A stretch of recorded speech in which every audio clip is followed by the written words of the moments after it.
ఈరోజు నేను ఓమగబా గురించి మాట్లాడాలనుకుంటున్నాను. ఎందుకు అంటే చాలామంది నాకు కామెంట్స్ చేస్తున్నారు. అలాగే నా వీడియో కింద కూడా రిప్లైస్ ఇస్తున్నారు. చాలామంది ఇచ్చారు ఇప్పటికే. అంటే మేము మనీ పే చేసాము. బట్ శారీ రాలేదు, ఆ డ్రెస్ రాలేదు అని చెప్పి. బట్ రియాలిటీ ఏంది అంటే నేను ఒక ఇద్దరితో అయితే నేను షేర్ చేపించుకున్నాను స్క్రీన్‌షాట్ అలాగా. మ్యాటర్ ఏమవుతుందంటే వాళ్ళేమి ఓమగబా వాళ్ళేమి మోసం చేయట్లేదు. బట్ వాళ్ళ నేమ్‌తో క్రియేట్ చేసుకొని వాళ్ళకిష్టం వాళ్ళ కాంటాక్ట్స్‌తోనే ఓమగబా అని క్రియేట్ చేసేసి అలాగే వాళ్ళ ప్రొఫైల్ పిక్చర్ యూజ్ చేసుకొని ఇలాగా శారీస్ పంపిస్తాము అని చెప్పి 400, 500 రూపీస్ ఏపించుకుంటున్నారు. తర్వాత మేము మళ్ళీ 900 అలా అడుగుతున్నారు.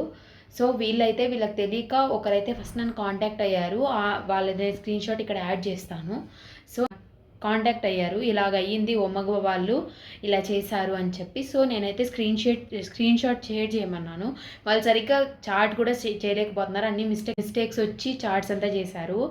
అలాగే కాంటాక్ట్ నెంబర్ చూసాను. కాంటాక్ట్ నెంబర్ చూస్తే అది కూడా వేరేది ఉంది. అది కాక ఫస్ట్ 400 పే చేశారు. వాళ్ళు 900 మళ్ళీ పే చేయమన్నారు. సో వాళ్ళకి తెలియక నన్ను కాంటాక్ట్ అయితే లేదు మీరు పే చేయొద్దండి అది ఫేక్ నెంబర్